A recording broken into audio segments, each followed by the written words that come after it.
మహాకవి శ్రీశ్రీ చెప్పింది కాదేది కవిత కనర్హం అని. కానీ కొందరు మాత్రం కాదేది కల్తీ కనర్హం అన్నట్టుగా చేస్తున్నారు. సమాజంలో కల్తీ అనేది చాలా పెద్ద సమస్యగా మారింది. కల్తీ లేని వస్తువు లేదు అన్నట్టుగా పరిస్థితులు మారాయి. కొందరు స్వార్థంతో ఎక్కువ డబ్బు సంపాదించాలనే అత్యాశతో కల్తీలకు పాల్పడుతున్నారు. కల్తీ అనేది ఎంత ప్రమాదకరమైన విషయమో ప్రజలకు తెలిసినా కూడా ఏం చేయలేని పరిస్థితుల్లో ప్రజలు కూడా కల్తీలకు అలవాటు పడుతున్నారు. అలా కల్తీ ఆహార పదార్థాలు తిని అనారోగ్యానికి గురైనప్పుడు ఆరోగ్యం కోసం తాగే పాలు కూడా తిరిగి కల్తీవే దొరుకుతున్నాయి. అంటే అర్థం చేసుకోవచ్చు కల్తీ అనేది ఎంతలా వ్యాపించిందో చెప్పడానికి. ముఖ్యంగా పాలు మన జీవితంలో చాలా ముఖ్యమైన ఆహారం. మనం పాలను ప్రత్యక్షంగా తీసుకోకపోయినా పరోక్షంగా టీ, కాఫీ, పెరుగు ఇలా వేరే విధాలుగా పాలను ప్రతిరోజు ఉపయోగిస్తున్నాం. సగటు మధ్యతరగతి కుటుంబాల్లో చాలామంది వారి పిల్లలకు ప్రతిరోజు పాలు తాగించడం అలవాటుగా మారింది. ఇలా ఇంటి అవసరాలతో పాటు హోటళ్ళు, రెస్టారెంట్లు, ఛాయ్ దుకాణాలు, బేకరీలు, స్వీట్ షాపులు, జ్యూస్ పాయింట్లు, రోజు అక్కడక్కడ జరిగే ఫంక్షన్లు అలా పాల వినియోగం విపరీతంగా పెరిగింది. అదే సమయంలో దానికి తగ్గట్టుగా పాల ఉత్పత్తి తగ్గింది. దాంతో అవసరాలకు తగ్గట్టుగా పాలకు ఉన్న డిమాండ్ని అర్థం చేసుకున్న కొందరు పాలను కల్తీ చేయడం మొదలుపెట్టారు. అలా కల్తీ పాల దందా కార్పొరేట్ స్థాయిలో జరుగుతుంది. పేరున్న కంపెనీలు సైతం పాలను కల్తీ చేయడం మొదలుపెట్టాయి. కాబట్టి ఈ పాల వ్యాపారం అసలు ఎలా జరుగుతుంది, కల్తీ పాలకు కారణాలు, దానివల్ల కలిగే దుష్ప్రభావాల గురించి, కల్తీ పాలను ఎలా అరికట్టాలి, ఇలాంటి ఎన్నో నిజాలను మీకు తెలియజేస్తాను. మీరు తెలుసుకోవాల్సిన ఎన్నో నిజాలే ఈ వీడియోలో తెలపడం జరిగింది కనుక ఎండ్ వరకు మిస్ కాకండి. అండ్ ఇలాంటి మరిన్ని ఇన్ఫర్మేటివ్ వీడియోస్ని మీ కొరకు తెచ్చేందుకు మీ సపోర్ట్కి వీడియోకి జస్ట్ లైక్ చేయండి చాలు. సో ఇక లేట్ చేయకుండా let's get into the video.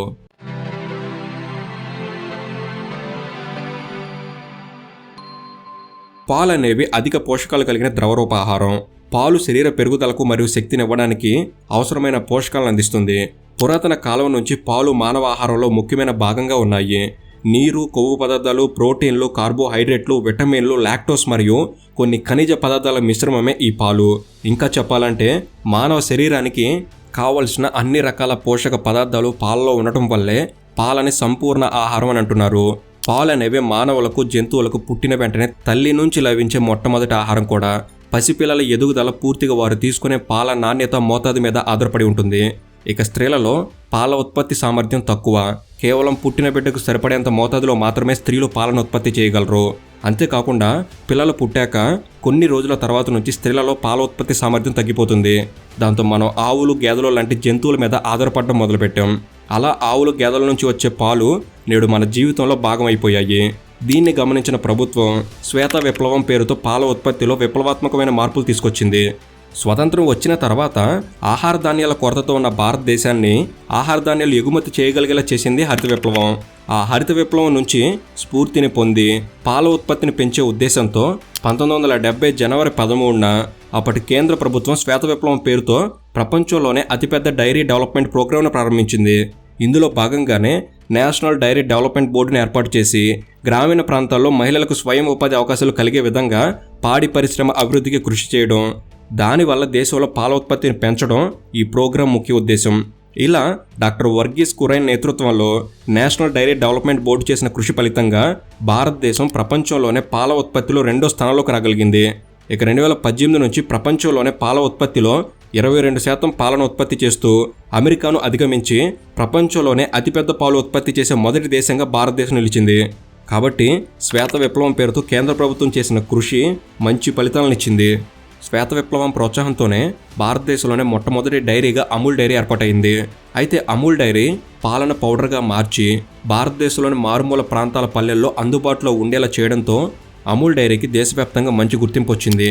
అయితే ఈ రోజుల్లో లాగా అప్పట్లో రిఫ్రిజిరేటర్లు లేకపోవడం వల్ల అమూల్ డైరీ పాలను పాలపొడిగా మార్చి విక్రయించగలిగింది. కానీ ఇప్పుడు పూర్తిగా రిఫ్రిజిరేటర్లు అందుబాటులో ఉండడంతో పాలపొడి డిమాండ్ తగ్గింది. దేశంలో పాల ఉత్పత్తికి కృషి చేసినందుకు గాను డాక్టర్ వర్గీస్ కురియన్ పుట్టినరోజు అయిన నవంబర్ 26ని జాతీయ పాల దినోత్సవంగా జరుపుకుంటారు.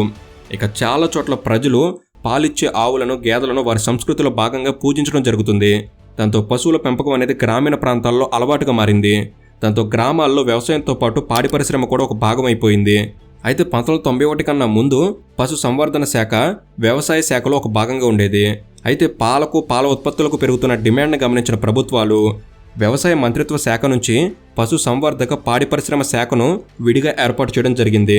అలా పశు సంవర్ధక శాఖ ఏర్పాటైన తర్వాత నుంచి వెటర్నరీ హాస్పిటళ్లు, వెటర్నరీ డాక్టర్లను ఏర్పాటు చేయడం, పశువులకు కృత్రిమ గర్భధారణలు చేయడం, గ్రామీణ ప్రాంతాల్లో పశువుల పెంపకం మీద మరింత అవగాహన కల్పించడం, ఇలా అనేక రకాలైన కార్యక్రమాలు చేయడం జరిగింది.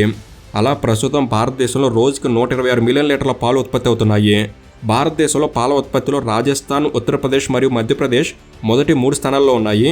ఆంధ్రప్రదేశ్ 5వ స్థానంలో ఉంటే తెలంగాణ మాత్రం 13వ స్థానంలో ఉంది. అయితే గతంలో గ్రామీణ ప్రాంతాల్లో పాల ఉత్పత్తి జరిగిన దానికంటే పాల వాడకం తక్కువగా ఉండేది. కానీ రాను రాను పెరిగిపోతున్న ప్రజల అవసరాలు, మారుతున్న ప్రజల ఆహారపు అలవాట్లు అన్నీ కలిపి పాలకు డిమాండ్ని పెంచాయి. దాంతో భారతదేశం ప్రపంచంలోనే అత్యధికంగా పాలు ఉత్పత్తి చేస్తున్నా కూడా పాలు, దానికి సంబంధించిన పాల పదార్థాలను దిగుమతి చేసుకోవడానికి భారతదేశం ఇంకా ఇతర దేశాల మీద ఆధారపడాల్సి వస్తుంది. అయితే ప్రస్తుతం భారతదేశంలో 126 మిలియన్ లీటర్ల పాలు ఉత్పత్తి అవుతున్నా కూడా భారతదేశంలో ఉన్న జనాభాకు ఈ పాలు సరిపోవడం లేదు. అనగా ఇంకా మనకు అవసరమైన స్థాయిలో పాలు ఉత్పత్తి అవడం లేదు. అదే సమయంలో ఈ పాల ఉత్పత్తులకు ఉన్న డిమాండ్ గమనించిన ప్రైవేట్ డైరీలు ఇండియన్ మార్కెట్లో విచ్చలవిడిగా పెరిగిపోయాయి. అలా ఇప్పటి వరకు ఇండియాలో 765 డైరీ కంపెనీలు పాలు మరియు పాల ఉత్పత్తుల వ్యాపారం చేస్తున్నాయి. ఈ 765 కంపెనీలు కాకుండా వేల కొద్ది వ్యాపారులు ఈ రంగంలో వ్యాపారం చేస్తున్నారు. అలా మన దేశంలో జరుగుతున్న పాల వ్యాపారం విలువ సంవత్సరానికి దాదాపు 1,48,000 కోట్లు. ఇది కేవలం ప్రభుత్వం దగ్గర ఉన్న లెక్కలు మాత్రమే. ఇది కాకుండా గ్రామాల్లో, పట్టణాల్లో డైరెక్ట్గా రైతులు చేసే పాల వ్యాపారం విలువ వేరే ఉంటుంది. అయితే మన దేశంలో పాల ఉత్పత్తి, అమ్మకం కోసం మొదట్లో కోఆపరేటివ్ సొసైటీలు ఉండేవి. ఈ కోఆపరేటివ్ సొసైటీలకు రైతులే ఓనర్లుగా ఉండేవారు. కానీ ప్రభుత్వానికి మాత్రం ఈ సొసైటీల మీద పర్యవేక్షణ ఉండేది. పాలు అమ్మడం వల్ల వచ్చిన లాభాలు పూర్తిగా రైతులకు మాత్రమే వచ్చేలా కోఆపరేటివ్ సొసైటీలు పనిచేసేవి. కోఆపరేటివ్ సొసైటీలో నమోదైన రైతులకు పశువులు కొనుక్కోవడానికి, డైరీ ఫామ్ డెవలప్ చేసుకోవడానికి లోన్లు కూడా ఇస్తుండేవి. అయితే మెల్లమెల్లగా ఈ కోఆపరేటివ్ సొసైటీలను ప్రభుత్వం కార్పొరేట్ కంపెనీలకు కట్టబెట్టడం మొదలుపెట్టింది. అలా కోఆపరేటివ్ సొసైటీలన్నీ కార్పొరేట్ కంపెనీలుగా మారాయి. కార్పొరేట్ కంపెనీలు పూర్తిగా లాభాలు సంపాదించడమే ఉద్దేశంగా వ్యాపారం చేస్తాయి. రైతుల బాగోగులు కార్పొరేట్ కంపెనీలకు అవసరం లేదు. దాంతో చాలామంది రైతులు పాడి పరిశ్రమకు కావాల్సిన ప్రోత్సాహాన్ని కోల్పోవలసి వచ్చింది. అదే సమయంలో కార్పొరేట్ కంపెనీలు రైతుల నుంచి తక్కువ ధరకు పాలను కొనడం మొదలుపెట్టాయి. అలా చాలామంది రైతులు పాడి పరిశ్రమను వదిలేయాల్సి వచ్చింది. అంతేకాకుండా పాడి పరిశ్రమకు ముఖ్యంగా పశుగ్రాసం అంటే గడ్డి చాలా అవసరం. వ్యవసాయం నుంచి పశువులకు కావలసిన గడ్డి లభిస్తుంది. అయితే గతంలో వ్యవసాయంలో మనుషులు ఎక్కువగా పనిచేసేవారు. ముఖ్యంగా వరి పంటను మనుషులు చేతితో కోసేవారు. అలా వరి పంటలు అయ్యేసరికి వడ్లతో పాటు పాడి పరిశ్రమలో పశువులకు కావలసిన గడ్డి కూడా పుష్కలంగా దొరికేది. కానీ ఇప్పుడు వ్యవసాయంలో యాంత్రీకరణ జరిగింది. అంటే వ్యవసాయంలో పంటలు కోయడానికి మిషన్లు వాడడం మొదలుపెట్టారు. దాంతో పశువులకు కావాల్సిన గడ్డి చాలా వరకు వృధాగా పోతుంది. దాంతో మిగిలిన కొంత గడ్డికి డిమాండ్ ఎక్కువైంది. దాంతో పశువులకు కావాల్సిన గడ్డిని ఎక్కువ ధరకు రైతులు విక్రయిస్తున్నారు. అలా ప్రస్తుతం పశువులు తినే గడ్డికి కూడా ధరలు పెరిగిపోయాయి. గతంలో పట్టణాల్లో కూడా పశువులు మేతమేసేందుకు ఖాళీ స్థలాలు ఉండేవి. కానీ విపరీతంగా పెరిగిపోయిన పట్టణీకరణ డెవలప్మెంట్ వల్ల, రియల్ ఎస్టేట్ వెంచర్లు, కొత్తగా నిర్మిస్తున్న కాలనీలు, వీటన్నిటి వలన పశువులు మేయడానికి ఖాళీ స్థలాలు కూడా లేకుండా పోయింది. దాంతో పాడి పరిశ్రమ దాదాపు పట్టణాల నుండి దూరమై పల్లెల్లో, గ్రామాల్లో మాత్రమే కనిపిస్తుంది. కొత్తగా పశువులు పెంచాలనే ఉద్దేశంతో ఎవరైనా ముందుకు వచ్చినా కూడా పెరిగిన పశువుల ధరలు అనేవి వారిని వెనకుండిపోయేలా చేస్తున్నాయి. వీటితో పాటు పెరిగిపోయిన దానా ఖర్చులు రైతులకు భారంగా మారాయి. అలా పాడి పరిశ్రమ నేడు సామాన్య రైతుల నుంచి దూరం అవుతుంది.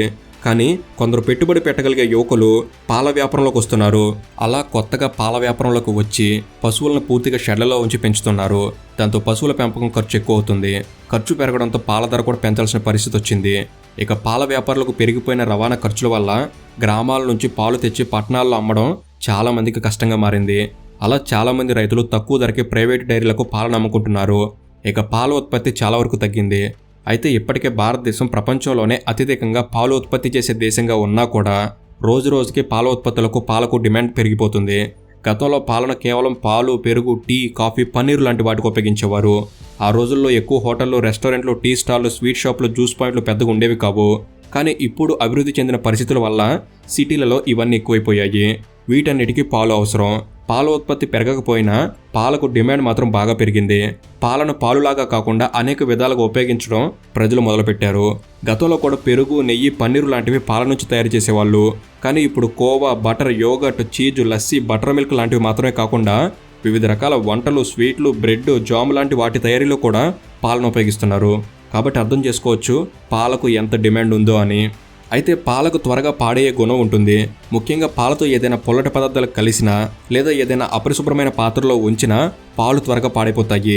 సాధారణంగా పాలు కేవలం 6 నుంచి 8 గంటల వరకు మాత్రం నిల్వ ఉంటాయి.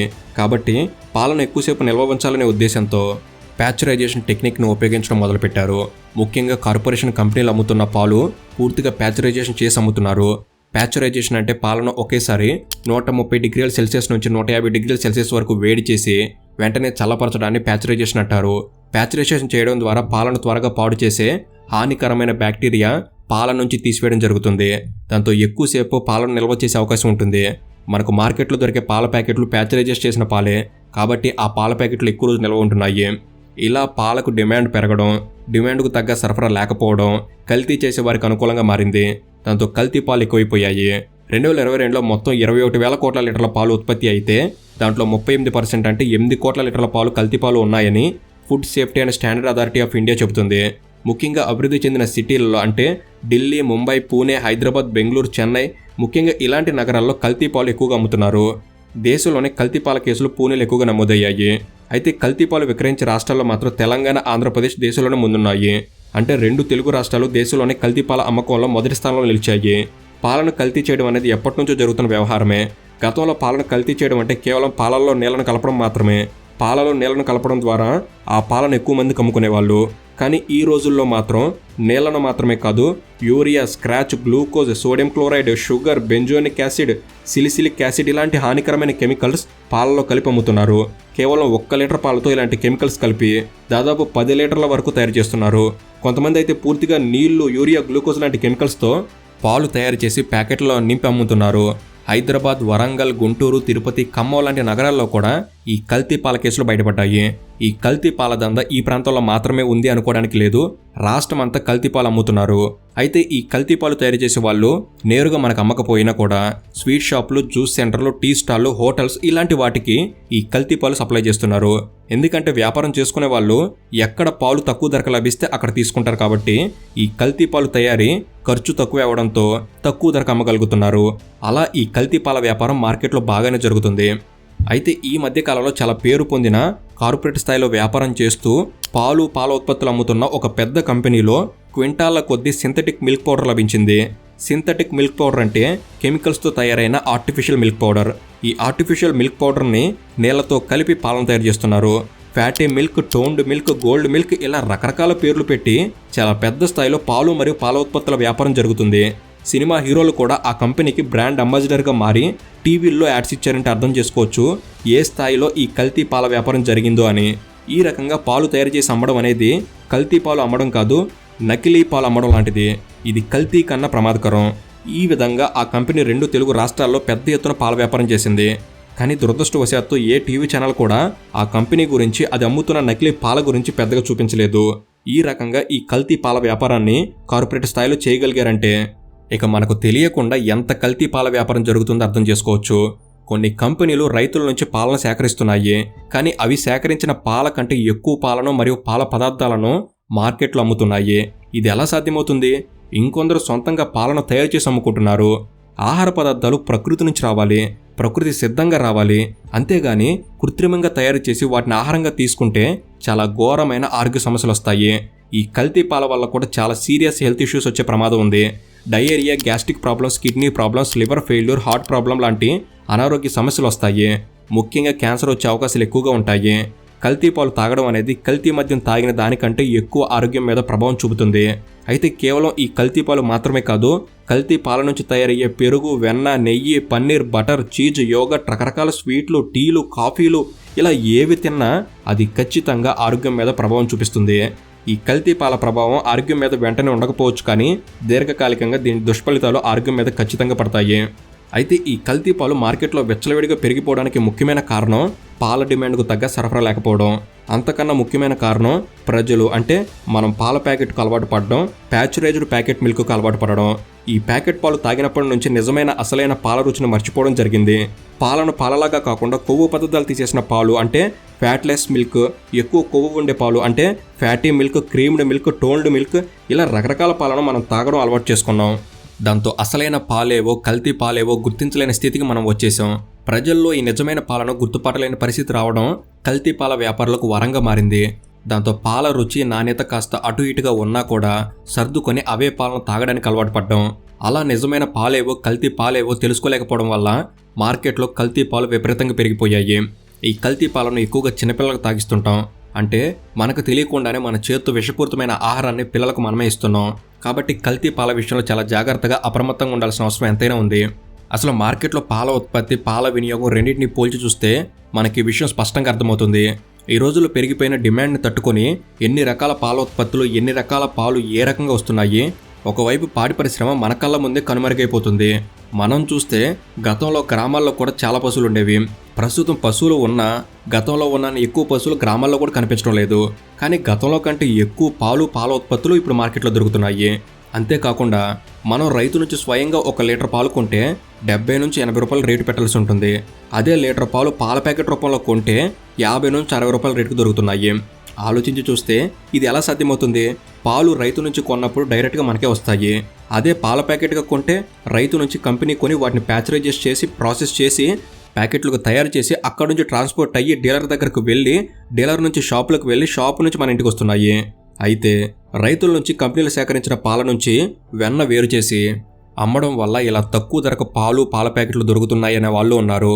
అయితే పాల ప్యాకెట్ తయారీలో ప్యాచరైజేషన్ ఖర్చు, పాల ప్యాకెట్ తయారీ ఖర్చు, దాని ట్రాన్స్పోర్ట్ ఖర్చు, డీలర్ లాభం, షాపు వాళ్ళ లాభం ఇవన్నీ లెక్కేసుకున్న లీటర్ 50 నుంచి 60 రూపాయలకు అమ్మడం, అవి స్వచ్ఛమైన పాలే అయితే నిజంగా ఎలా సాధ్యమవుతుంది? అయితే ఐఎస్ఐ మార్క్ లేకుండా మార్కెట్లో ఏ పాల ప్యాకెట్ లేదు. అలాగే కల్తీ లేకుండా మార్కెట్లో పాల ప్యాకెట్లు లేవు. కాబట్టి కల్తీ పాల మీద ప్రభుత్వం ఏ స్థాయిలో దృష్టి పెట్టిందో అర్థం చేసుకోవచ్చు.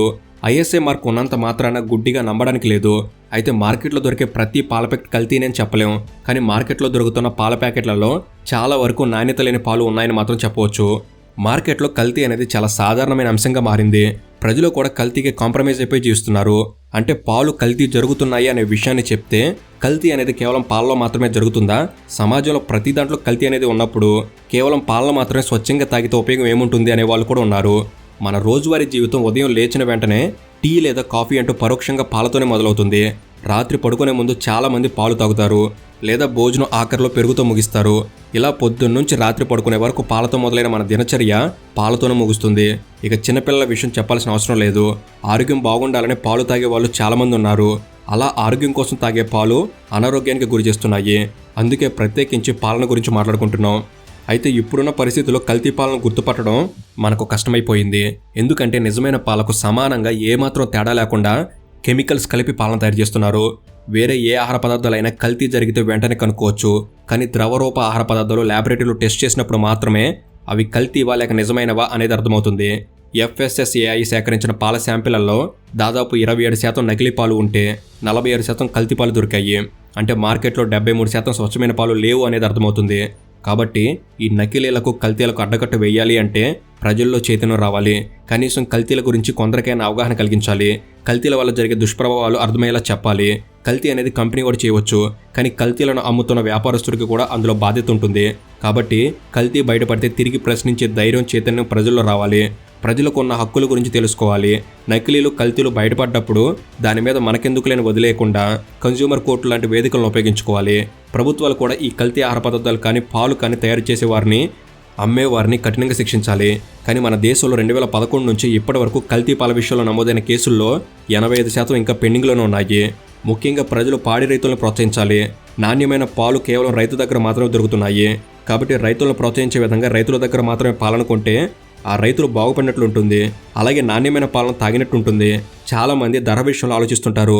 స్వచ్ఛమైన పాలకు ఇప్పుడున్న పరిస్థితుల్లో కాస్త ఎక్కువ ధర ఉండి ఉండొచ్చు, కానీ రైతులకు మాత్రం మనమిచ్చే ప్రతి రూపాయి మిగలదు. ఇప్పుడున్న పరిస్థితుల్లో ఖర్చులు పోను కొంత మాత్రమే రైతులకు మిగులుతుంది. దోపిడీ చేసే కార్పొరేట్ కంపెనీలతో పోలిస్తే నిజాయితీగా పశువులను పెంచుతూ కష్టపడే రైతుకి ₹1 ఎక్కువ ఇచ్చినా నష్టం లేదు. ముఖ్యంగా పాడి రైతుల దగ్గర పాలు కొని వాళ్ళని ప్రోత్సహించకపోయినా పర్వాలేదు. కానీ ఎవరైనా పాడి రైతు పశువుల మేపుతూ కనిపిస్తే మాత్రం తక్కువగా చూడకండి.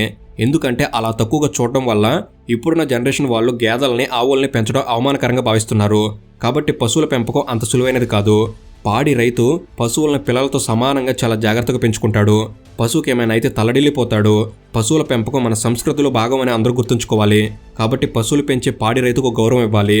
ఇప్పుడున్న పరిస్థితుల్లో పాడి రైతును, పాలిచ్చే పశువును కాపాడుకోవడం మనందరి బాధ్యత. అలా కాపాడుకున్నప్పుడు మాత్రమే కాస్త స్వచ్ఛమైన పాలు దొరికే అవకాశం ఉంటుంది. లేదంటే పాల పేరుతో జరుగుతున్న పాపాలు భవిష్యత్ తరాలకు శాపాలుగా మారతాయి. అనారోగ్య సమస్యలు పట్టి పీడిస్తాయి. సో ఇది ఫ్రెండ్స్, ఈ వీడియో అనేది మీరు కొత్త విషయాలు తెలుసుకోవడంలో ఎంతో కొంత ఉపయోగపడిందని భావిస్తున్నాను. ఈ వీడియో కనుక మీకు నచ్చినట్లయితే జస్ట్ లైక్ చేయండి చాలు. ఇలాంటి మరెన్నో ఇన్ఫర్మేటివ్ వీడియోస్ ఇక్కడ నుంచి తేబోతున్నాను. వాటిని మీరు కూడా పొందేందుకు తప్పకుండా మన తెలుగు సబ్స్క్రైబ్ చేసుకుని బెల్ ఆల్లో పెట్టుకుంటారని మనవి. Thank you for watching. Have a good day.